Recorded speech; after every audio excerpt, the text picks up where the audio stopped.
Hello అండి. మనం బయట నుంచి నిమ్మకాయలైతే తీసుకొస్తా ఉంటాం. లేదంటే మన ఇంట్లో చెట్టు ఉంటే గాని కొన్ని తీసి స్టోర్ చేసుకుంటాం.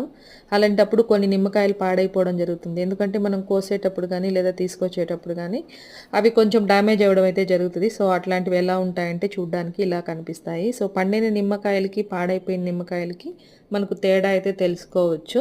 శీతలీకరణం అనే పద్ధతి ద్వారా కూడా మనం నిమ్మకాయలని 1, 2 రోజుల కంటే ఎక్కువ స్టోర్ చేయలేము. సో, ఇందులో సిట్రిక్ ఆమ్లం ఉంటుంది కాబట్టి మనం దీన్ని మల్టిపుల్‌గా యూజ్ చేసుకోవచ్చనమాట. ఎలా అంటే మన పిల్లల సాక్సులు ఉంటాయి గదా! మన పిల్లలవనే గాదు ఎవరివైనా సరే.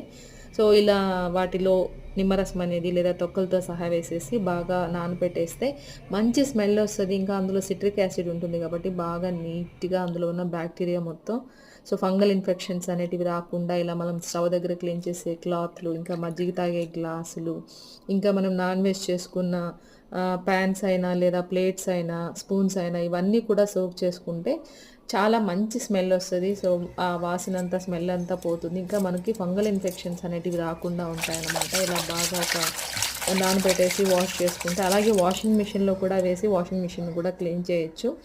సో, చాలా మల్టిపుల్ యూసెస్ ఉన్నాయన్నమాట. ఇలాగే మనం ఈ నిమ్మరసాన్ని అప్పుడే డ్యామేజ్ అయినప్పుడే మనకి నిమ్మరసం అయితే తీసేసి మనకు పులిహోర కావాల్సినటువంటి తాళింపేసి పెట్టేసుకుంటే, తర్వాత మనం కావాల్సినప్పుడు పులిహోర కలుపుకొని తీసుకోవచ్చనమాట. సో, దీన్ని స్టోర్ చేయడం అనేది కొంచెం కష్టం. బట్ ఇలా యూజ్ చేసుకోవచ్చనమాట. యూజ్‌ఫుల్ అనిపిస్తుంది.